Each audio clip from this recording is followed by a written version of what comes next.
Bonjour à tous. Aujourd'hui, nous allons nous intéresser à l'histoire romaine de la ville de Vence et notamment à l'une des pierres que vous avez déjà certainement vues dans notre belle cité.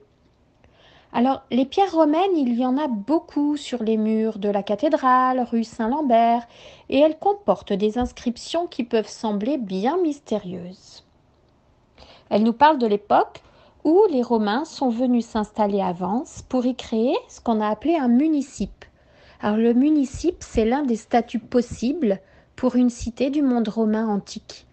À la différence en théorie du statut de colonie, le municipe, il succède à une communauté qui est déjà établie dans la ville. Alors, entre parenthèses, on appelle épigraphie l'étude des inscriptions sur des matières durables, comme la pierre. Et c'est grâce à l'épigraphie que l'on peut déchiffrer ce qu'il y est écrit sur les pierres romaines de Vence. Alors prenons comme exemple la colonne de la place du Grand Jardin.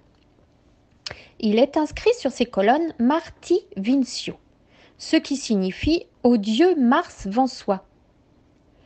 Alors il se peut que cette colonne ait fait partie d'un temple à l'époque romaine, un temple dédié au dieu Mars. Mars, c'est le dieu de la guerre, le dieu des conquérants. D'ailleurs, le mot vincio nous rappelle le mot latin puis italien vincere, qui veut dire gagner, conquérir. D'où la deuxième explication possible pour l'origine du nom de notre ville, la ville de Vence.